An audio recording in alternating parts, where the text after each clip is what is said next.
నమస్తే. నా పేరు Krishnamraju VVR, president Andhra Pradesh editors association. ఆంధ్రప్రదేశ్లో ఎన్డీఏ పాలన పైన ముఖ్యంగా చంద్రబాబు నాయుడు గారు, అలాగే ఉప ముఖ్యమంత్రి పవన్ కళ్యాణ్ గారి మీద ప్రజలు గంపెడాశలతో అధికారాన్ని కట్టబెట్టారు. అయితే ఈ 40 రోజుల పాలనా వ్యవహారాలను చూస్తూ ఉంటే ఈ పాలకులు దాదాపు అన్ని వ్యవహారాల్లో విఫలమైనట్లుగా కనిపిస్తోంది. చాలామంది మేధావులు ఏమంటారంటే it is too early to judge the administration అని చెప్పి అనొచ్చు. కానీ ఒక వ్యక్తి తప్పు చేయొచ్చు, కానీ లక్షలాది మందితో కూడిన వ్యవస్థలు తప్పులు చేయకూడదు, అసమర్థ విధానాలను పాటించకూడదు. ఈ 40 రోజుల్లో ఒక వ్యవస్థ అనేది వైఫల్యం చెందింది.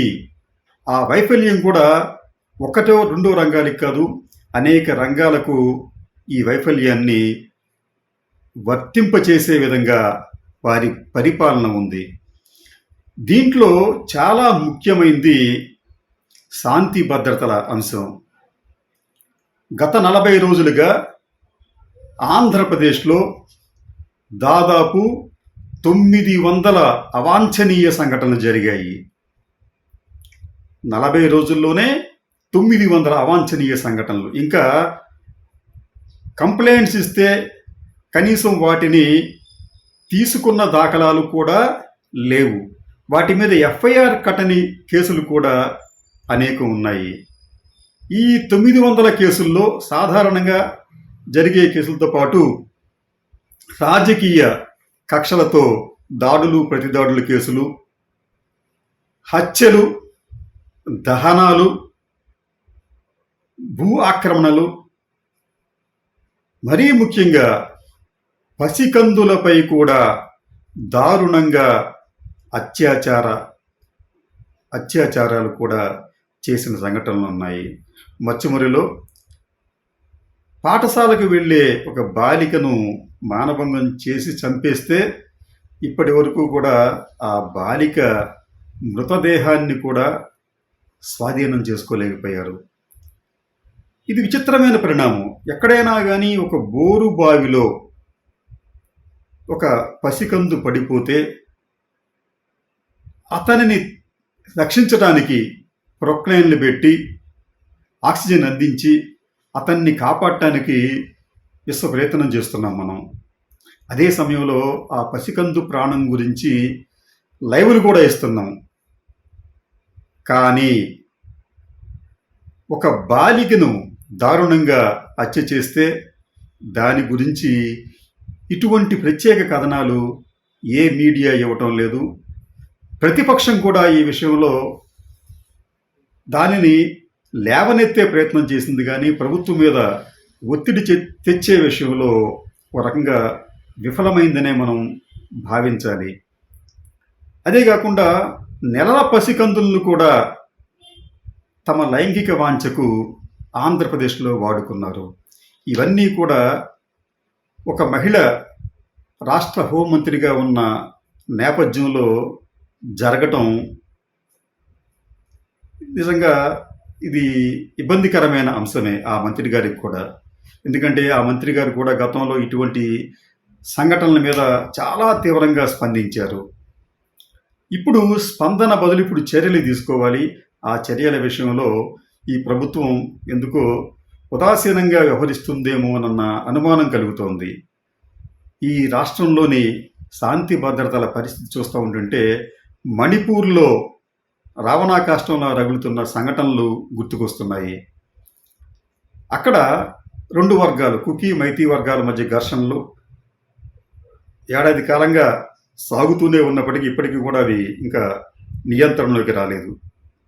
ఏపీకి వచ్చేటప్పటికీ 2 పార్టీలు, లేకపోతే 2 కులాలు, లేకపోతే 2 వర్గాల మధ్యన ఈ జరుగుతున్న ఈ సంఘటనలు ఎన్నికల ముందు నుంచి ప్రారంభమయ్యాయి, ఇంకా కొనసాగుతూనే ఉన్నాయి.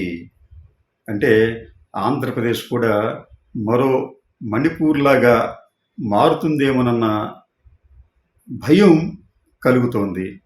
ఇటువంటి శాంతి భద్రతలు ఉన్న నేపథ్యంలో ఆంధ్రప్రదేశ్కు పెట్టుబడులు ఎలా వస్తాయి? గతంలో అయితే చంద్రబాబు నాయుడు గారు ఇదే అంశాన్ని పదే పదే ఆయన లేవనెత్తేవారు. మరి ఆయనైనా దీనికి సంబంధించి చొరవ తీసుకోవాలి. చంద్రబాబు నాయుడు గారు కొద్ది రోజుల క్రితం ఢిల్లీ వెళ్ళి హోంశాఖ మంత్రి అమిత్ షా గారిని కలుసుకున్నారు. చంద్రబాబు నాయుడు గారు చాలా ఎక్స్పీరియన్స్డ్ సీజన్డ్ పొలిటీషియన్. ఆయన ఎక్కడికి వెళ్ళి ఏం మాట్లాడాలి, ఎక్కడికి వెళ్ళి ఎటువంటి ప్రతిపాదనలు చేయాలి, ఎటువంటి లేఖలు ఇవ్వాలి అని తెలిసిన వ్యక్తి అనుకుంటాం మనం. అయితే చంద్రబాబు నాయుడు గారు ఢిల్లీ వెళ్ళి హోంశాఖ మంత్రి అమిత్ షా గారిని కలిసి రాష్ట్రంలో ఆర్థిక పరిస్థితి బాగాలేదు, రాష్ట్రం ఆర్థికంగా కుదేలైపోయింది, అది జరిగింది ఇది జరిగిందని చెప్పి ఆయనతో చెప్పానని చెప్పి అంటారు. ఆయనకి లేఖలు ఇచ్చామని చెప్పి అంటారు.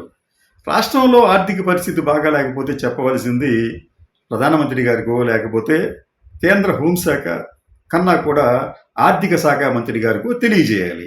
దానికి భిన్నంగా చంద్రబాబు నాయుడు గారు అమిత్ షా గారికి ఈ అంశాలన్నీ కూడా చెబుతారు ఆయన. అంటే ఎందుకు అక్కడికి వెళ్ళి మనం కాలాన్ని వ్యర్థం చేసుకోవటం?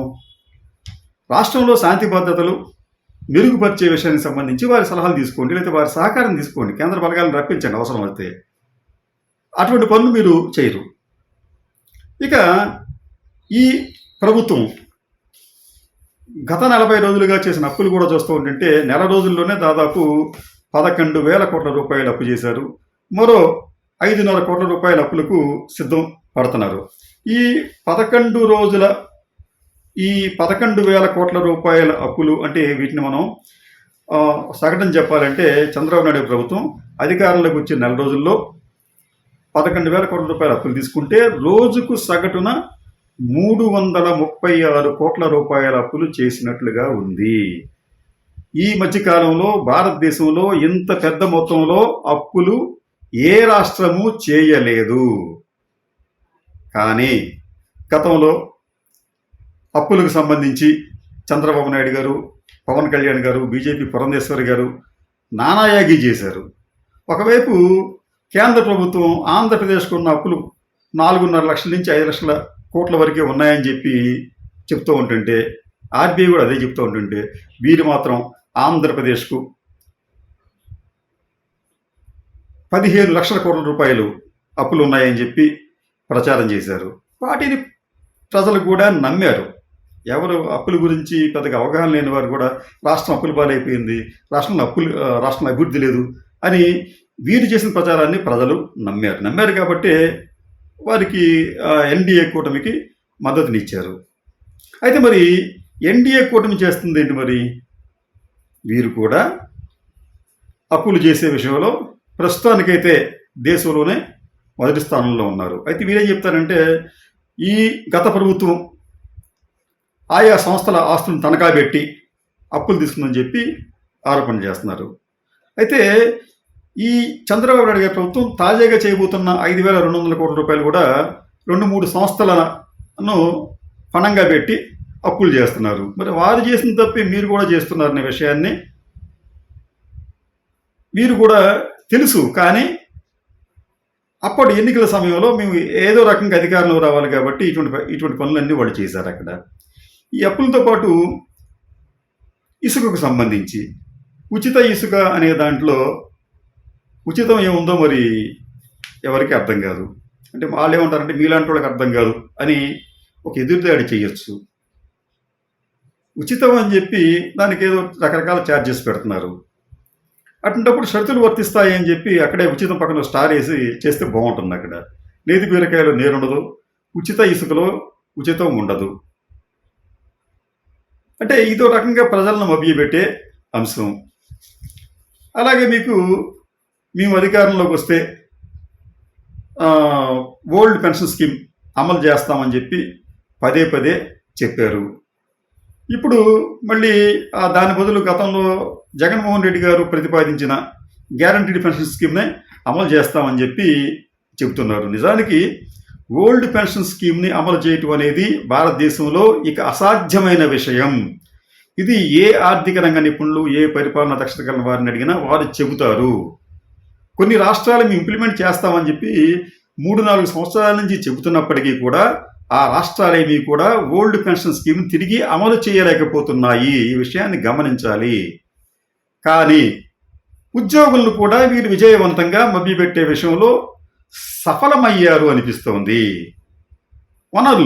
సహజ వనరులు దోపిడీ చేశారని చెప్పి పదే ప్రచారం చేశారు. సరిగ్గా 11 నెలల క్రితం పవన్ కళ్యాణ్ గారు విశాఖపట్నంలో దాని సమీపంలో ఉన్న ఎర్రమట్టి దెబ్బల వద్దకు వెళ్ళి, ఆ ఎర్రమట్టి దెబ్బలు చాలా ప్రాచుర్యం గలవి, చాలా ప్రాధాన్యత ఉంది వాటికి, వాటిని మనం కాపాడుకోవాలని చెప్పి ఆయన డిమాండ్ చేశారు. అయితే ఈ ప్రభుత్వం వచ్చి 40 రోజులైతే ఈ 40 రోజుల్లో కూడా అక్కడ యథేచ్ఛగా తవ్వకాలు జరిగాయి. మరి మీకు తెలియదా? మీ కూటమిలో ఉన్న ఒక వ్యక్తి, అందరికీ తెలిసినప్పటికీ కూడా స్థానికంగా మీ కూటమిలో ఉన్న ఒక వ్యక్తి దీనికి సంబంధించి ఒక ట్వీట్ను కూడా చేసి పవన్ కళ్యాణ్ గారు ఈ విషయాన్ని గమనించాలని చెప్పి కూడా చెప్పడం జరిగింది. అంటే 40 రోజుల పాటు యథేచ్ఛగా ఎర్రమట్టి కొండల్ని, ఎర్రమట్టి దెబ్బల్ని తవ్విస్తుంటుంటే తెలియకపోవడం అనేది ఆశ్చర్యకరంగా ఉంది. ఇలా అనేక రంగాల్లో ఆంధ్రప్రదేశ్లో అవాంఛనీయ అరాచక పరిస్థితులు నెలకొని ఉన్నాయి.